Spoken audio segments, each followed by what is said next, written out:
दोस्तों, इस सीरीज के पहले पार्ट्स में हमने कवर किया था कि प्राचीन भारत में 64 कलाएं हुआ करती थी एक करिकुलम की तरह, जिसे आज हम आर्ट्स या स्किल सेट्स ऐसा कहते हैं। हमने उन 64 कलाओं को अलग अलग ग्रुप्स में बांटे थे, जिसमें से पहला ग्रुप परफॉर्मिंग आर्ट्स था और दूसरे ग्रुप में विजुअल आर्ट्स के बारे में हमने बात की थी और तीसरे ग्रुप में हमने मेकअप एंड ग्रूमिंग स्किल्स के बारे में जाना था। और दोस्तों, हमारे लेटेस्ट वीडियो में हमने आर्किटेक्चर और कंस्ट्रक्शन से रिलेटेड 5 कलाओं के बारे में मेंशन किया था और इसी श्रेणी और इसी ग्रुप में और 4 कलाएं आते हैं, जिनके बारे में हम आज इस वीडियो में चर्चा करेंगे। आपने अगर उन वीडियोस को नहीं देखा हो तो यहाँ आई बटन में आप देख सकते हो या नीचे डिस्क्रिप्शन में आपको लिंक्स मिल जाएंगे। अगर हमारे चैनल का कंटेंट आपको अच्छा लगता है पर अभी तक आपने चैनल को सब्सक्राइब नहीं किया हो तो तुरंत सब्सक्राइब बटन पर क्लिक कर दीजिए और बेल आइकन को भी दबा दीजिए ताकि आप हमारा कोई भी वीडियो मिस ना करें। तो चलिए शुरू करते हैं। आप सभी का स्वागत है इंडियन ट्रेजरी ऑफ विजडम में और आज हम सीधे चलेंगे स्क्रिप्चर्स के सेगमेंट में और पता लगाएंगे कि स्क्रिप्चर्स में क्या छुपा हुआ है। अब दोस्तों, इस लिस्ट में अगली कला है तक्षकर्मणि यानी कारपेंट्री, लकड़े पर काम करना। वेदों में सबसे पुराने वेद ऋग्वेद में एक बहुत इंटरेस्टिंग एक श्लोक मिलता है, जिसमें एक कहानी के नरेशन में एक कारपेंटर का उल्लेख मिलता है। ये उल्लेख मिलना ये दर्शाता है कि वैदिक काल के भी पहले से लकड़े पर कारीगिरी करना ये कला भारत के लोगों को पता थी। भारत के विभिन्न प्राचीन मंदिरों पर मिले कार्विंग्स और हमारे ग्रंथ इस बात को दर्शाते हैं कि हमारे देश में लकड़े की कारीगिरी कितनी श्रेष्ठ हुआ करती थी। कारपेंटर युद्ध में इस्तेमाल किए जाने वाले रथ बनाते थे, जिसमें लकड़े के पहिए होते थे, जिसमें स्पोक्स होते थे और रथ पर विभिन्न प्रकार के डिजाइन्स होते थे। प्राचीन काल में लकड़े का काम कितना उन्नत था, इसकी सबसे बड़ी मिसाल है कि लकड़े के जहाज बनाना और पूरे विश्व भर में इंपोर्ट एक्सपोर्ट का व्यापार करना ये भारतीय इतिहास में 5000 सालों से भी ज्यादा पुरानी बात है। और जहाज भी ऐसे वैसे नहीं थे, उनकी रचना भी मजबूत हुआ करती थी और जहाज बहुत ज्यादा बड़े हुआ करते थे।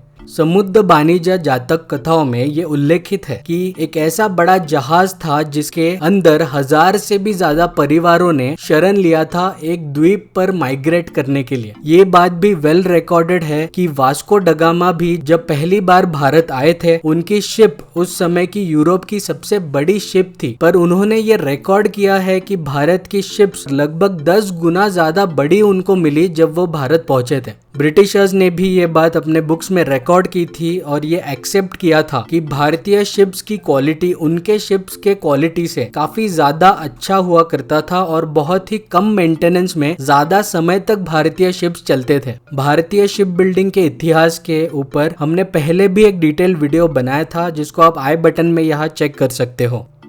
अब दोस्तों, इस लिस्ट में अगली कला है तक्षणम यानी पत्थर पर कारीगिरी करना। भारत के इतिहास में इस कला की प्रशंसा जितनी ज्यादा करो उतनी कम है। ये शिल्प कला सबसे पुरानी हड़प्पन सभ्यता में देखने को मिलती है और पहली सदी के बाद से भारत में जितने भव्य मंदिर बने, उनमें भारी मात्रा में एडवांस्ड इंजीनियरिंग का उपयोग कर पत्थर पर कार्विंग्स किए हुए मिलते हैं। नॉर्थ में मौर्य साम्राज्य के वक्त के पिलर्स आज भी फेमस है और बुद्धिस्ट और जैन कल्चर से रिलेटेड कई स्तूपा और बिल्डिंग्स हैं जिनकी कारीगिरी विश्वसनीय है। पत्थर की कारीगिरी का सबसे बड़ा उदाहरण है कैलासा मंदिर, एलोरा केव्स में जो स्थित है महाराष्ट्र में। ये दुनिया का सबसे बड़ा मोनोलिथिक स्ट्रक्चर है, यानी एक सिंगल पत्थर में जिसको इनसाइड आउट कार्व करके एक मंदिर बनाया गया। ये पत्थर दरअसल एक बड़ी चट्टान था जिसको ऊपर की ओर से कट करके नीचे तक इसको कार्व करके इसे बनाया गया। इस मंदिर की साइज का अंदाजा आप इन तस्वीरों से लगा ही सकते हो। साउथ में तो ऐसी ऐसी मूर्तियां देखने को मिलती है कि उनकी फिनिशिंग देखोगे आज भी तो विश्वास नहीं कर पाओगे कि ये मूर्तियां 1000 वर्ष पुरानी है। ऐसा लगता है मानो कुछ ही दिन पहले बनाया गया हो। कुछ पिलर्स इस प्रकार के हैं कि जिनकी फिनिशिंग से समझ में आता है कि इन पर एडवांस्ड लेथ मशीन टेक्नोलॉजी का इस्तेमाल किया गया हो प्राचीन काल में, जिसके वजह से ऐसे पैटर्न्स उनमें फॉर्म किए हुए दिखाई पड़ते हैं, क्योंकि ऐसी फिनिशिंग उन पर सिर्फ हथौड़े और छन्नी से करना इम्पॉसिबल है। हम्पी के विजय विठल टेम्पल को ही ले लीजिए। यहाँ के पिलर्स में छोटे छोटे पोर्स बने हुए हैं, हर पिलर में अलग अलग साइजेस और डेंसिटी में, जिसके वजह से इन पिलर पर टैप करने से इनमें से म्यूजिकल इंस्ट्रूमेंट्स की आवाजें आती है। आज तक ये रहस्य है कि ये किस टेक्नोलॉजी से इन पत्थरों को पिलर्स में कन्वर्ट किया गया होगा।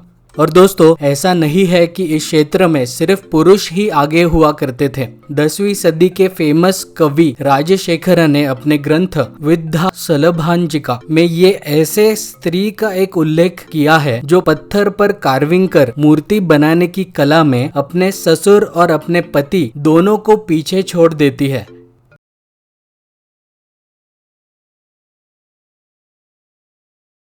अब दोस्तों, इस लिस्ट में अगली कला है वास्तु विद्या। इस कला को हम मास्टर कला बोल सकते हैं कंस्ट्रक्शन इस फील्ड से रिलेटेड, क्योंकि इसके पहले जितने भी कला का उल्लेख हमने किया वो सारे के सारे इसी कला के विभिन्न अंग हैं। वास्तु विद्या मतलब इसे हम किसी भी जगह पर रहने या वास करने का साइंस ऐसा कह सकते हैं। आज के मॉडर्न जमाने के दृष्टिकोण से ये साइंस ऑफ आर्किटेक्चर हुआ। इस विद्या के अंदर डिजाइनिंग, विभिन्न शिल्पकला जैसे कारपेंट्री, स्टोन कार्विंग, मेटलर्जी इत्यादि हर कला आती है जो आर्किटेक्चर से रिलेटेड हो। और वास्तु इस विषय पर सालों पुरानी लिखे गए कई प्रकार के विभिन्न क्षेत्रों को कवर करने वाले टॉपिक्स पर काफी विस्तार से टेक्निकल इंफॉर्मेशन देने वाले कई सारे ग्रंथ हमें मिलते हैं, जो एक बड़ी तिजोरी की तरह है आर्किटेक्चर इस सब्जेक्ट पर। इन्हें वास्तु शिल्प शास्त्र कहते हैं। प्राचीन भारत की संस्कृति में बिना वास्तु विद्या फॉलो करे कोई भी कंस्ट्रक्शन की नहीं जाती थी। वास्तु विद्या की मदद से ही हमारे पूर्वजों ने ऐसी विश्वसनीय इमारतें हम लोगों को दिए हैं जो शायद आज भी मॉडर्न डे में हम बना न पाए। दोस्तों, इन आर्किटेक्चरल मार्वल्स को देखिए, कितने भव्य है और आंखों को कितने प्लीजिंग है। एक छोटे से छोटे बर्तन के डिजाइनिंग में भी वास्तु विद्या होती थी, इसीलिए आज भी लोटे का डिजाइन एक मॉडर्न ग्लास के डिजाइन के तुलना में अच्छा लगता है देखने में, और पानी पीने में भी अच्छा लगता है। इस विषय पर हमने पहले भी एक डिटेल्ड वीडियो बनाया था जिसका लिंक आपको आई बटन में मिल जाएगा। अब दोस्तों, कंस्ट्रक्शन से रिलेटेड कलाओं के लिस्ट में आखिरी कला है मणि भूमिका कर्म। ये कला कंस्ट्रक्शन का एक अहम पार्ट है, जिसका मतलब है टाइल वर्क या जमीन पर बनाया जाने वाला फ्लोर वर्क के अंदर विभिन्न प्रकार के प्रेशियस मेटल्स और जेम्स जैसे हीरा, पन्ना इत्यादि का प्रयोग करना। आप लोगों ने ये जरूर सुना होगा कि ताजमहल के मार्बल वर्क के अंदर विभिन्न प्रकार के ज्वेल्स और मणियों का इस्तेमाल किया गया था, और कई लोगों ने शुरुआत के दिनों में इन मणियों को चुरा भी लिया था। ये कला प्राचीन भारत में राजा महाराजाओं के महल बांधने में कई बार प्रयोग में लाया जाता था, जहां भव्य इमारतों की भव्यता और आकर्षकता बढ़े, इसीलिए जमीन और दीवारों पर इस तरीके की कारीगरी की जाती थी।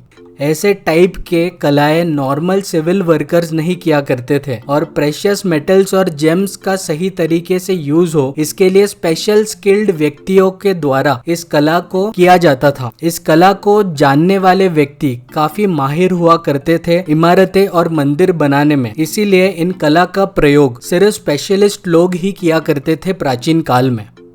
तो दोस्तों, ये थे 64 कलाओं में से 9 कलाएं जो कंस्ट्रक्शन और आर्किटेक्चर इस फील्ड से संबंधित है, और मैं ये कह सकता हूँ कि प्राचीन भारत की उन्नत व्यवस्था के बारे में जानकर आप सभी बहुत ही गर्व महसूस कर रहे होंगे। अगले वीडियो में इन 64 कलाओं की सीरीज को कंटिन्यू करते हुए हम और 3 ग्रुप्स के बारे में चर्चा करेंगे, जो है home management skills, culinary skills और वीविंग स्किल्स। दोस्तों, अगर आप इस चैनल के कंटेंट को पसंद करते हो और वीडियो टॉपिक्स के रिसर्च में मदद करना चाहते हो तो इस चैनल को फाइनेंशियली सपोर्ट करने के बारे में जरूर सोचें। वन टाइम कंट्रीब्यूट करने के लिए आप हमें गूगल पे कर सकते हो इस नंबर पे, और ये हमारा UPI ID है ITW@IDBI, जहां आप किसी भी मनी ट्रांसफरिंग ऐप से ट्रांसफर कर सकते हो। आप हमें हमारे बाकी सोशल मीडिया प्लेटफॉर्म्स जैसे फेसबुक और इंस्टाग्राम पर भी फॉलो कर सकते हो। जल्दी से कमेंट सेक्शन में जाकर हमें बताइए ये वीडियो आपको कैसा लगा। वीडियो को लाइक कर दें और ज़्यादा से ज़्यादा शेयर करें, और चैनल को अभी तक आपने सब्सक्राइब नहीं किया हो तो कर दीजिए, और बेल आइकन को भी दबा दीजिए ताकि आपको रेगुलर अपडेट्स मिलते रहे। थैंक यू दोस्तों फॉर वॉचिंग, एंड जल्दी मिलते हैं अगले वीडियो में।